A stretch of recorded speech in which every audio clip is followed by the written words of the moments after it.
얼마나 어렵길래 이것까지 담보 잡힌다. 이것이 뭘까요? 자동차입니다.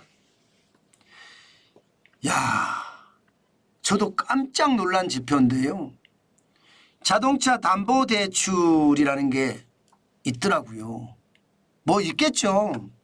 기금속도 갖다 맡기면 전당포에 맡기면 돈을 주니까 자동차 담보대출은 당연히 있겠죠.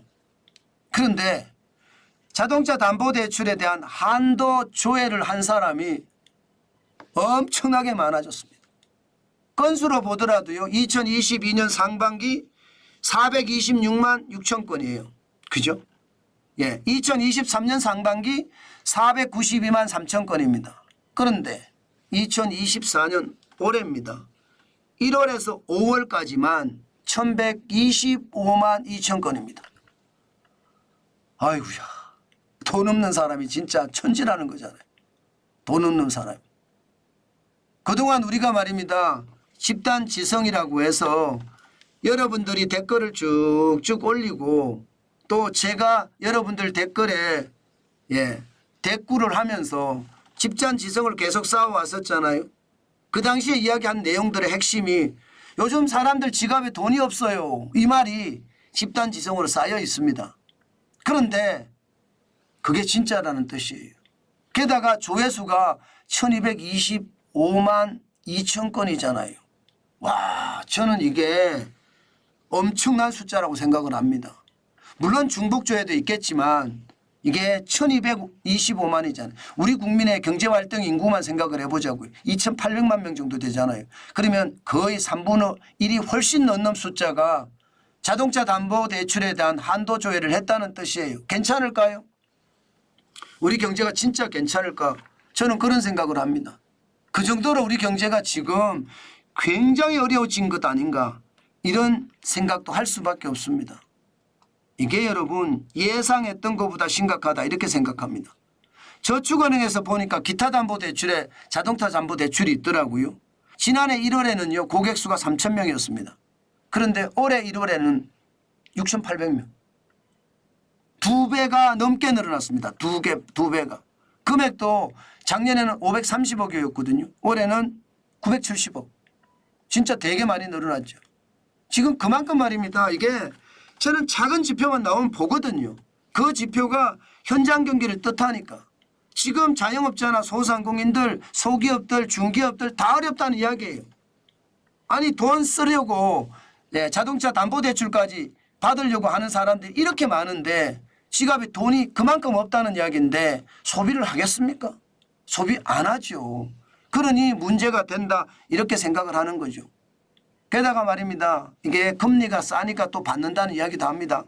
그렇지만 금리가 싸다고 하더라도 최대가 12.96%고요. 카드론 금리가 13%가 좀 넘는데 거기보다는 쌉니다. 그래도 돈을 빌려야 된다는 뜻이 4.9% 받는 것은 거의 드물고요. 거의 드물고요. 대부분 말입니다. 자동차 담보대출 금리도 적어도 9% 10% 다 넘습니다. 그런데도 불구하고 자동차 담보로 대출을 받는다고 이야기하면 저도 이런 지표를 보면서 그만큼 말입니다. 우리 경제의 상황, 바닥 경제의 상황이 여전히 굉장히 어렵구나. 이게 말로 표현을 하기가 쉽지 않구나. 저는 그런 생각도 많이 해봅니다. 이게 여러분 자동차 담보대출이라는 게 많이 받을 때 2천만 원, 뭐 차가 고가겠죠. 적게 받으면 1,000만 원인데 이런 2천만 원, 1,000만 원도 이렇게 받아야지 살 수 있다는 이야기가 된다는 것 참 안타깝다 생각이 듭니다. 사실 자동차 담보대출이 이렇게 저는 갈 수밖에 없었다고 생각합니다. 왜냐하면 카드론 늘어나는 거 보세요. 카드론이 2024년 5월 기준으로 40조예요. 40조 5,186억 원. 뭐 당연히 사상 최대죠. 그러니 어렵다 하는 게 카드 먼저 쓸 거 아니에요. 자동차 담보대출 받기 전에. 그죠? 그 전에 보험 약관 대출도 받을 거 아니에요. 2023년에 71조예요. 물론 2024년 1월에서 3월까지 좀 줄어들었습니다. 70조 1,000억 원 줄어들었지만 9천억가량 줄어들었지만 여전히 약관대출 지금 보험회사 입장에서는 우리도 어려우니까 약관대출 더 이상 안 돼. 내놔. 이렇게 해서 갖고 가는 거 많다고 저는 보거든요. 그렇게 생각하면 지금 여전히 자영업자도 그렇고요. 예, 또 소상공인도 그렇고요. 서민층도 그렇고요. 경제는 여전히 어렵다. 아직까지 경제가 이게 활활 타오르는 그런 시기는 아직은 멀었다. 저는 그렇게 지금 지표를 보면 생각이 됩니다. 저는 이럴 때 자영업자들이 참 고난을 겪을 것 같아서 안타깝습니다. 왜냐하면 지갑에 돈이 없으면 안 쓰거든요. 지갑에 돈이 없어서 안 쓰면 무슨 일이 벌어집니까, 여러분? 소비는 더 힘들어지고 자영업자 입장에서는 대출을 갚지 못해서 연체자로 낙인 찍힐 가능성도 굉장히 높다는 뜻입니다. 이게 서민층들이 대출을 하는 것을 보면 지금 모든 대출이 다 이루어지고 있다는 게 참 안타깝죠.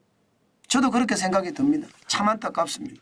경제가 좋다 말로만 하지 말고 경제가 좋을 수 있게끔 거기에 필요한 정책을 펴주는 게 진짜 중요한데 그런 게 제대로 이루어지지 않는다는 게 안타깝다. 저는 그렇게 오늘 생각을 해봅니다.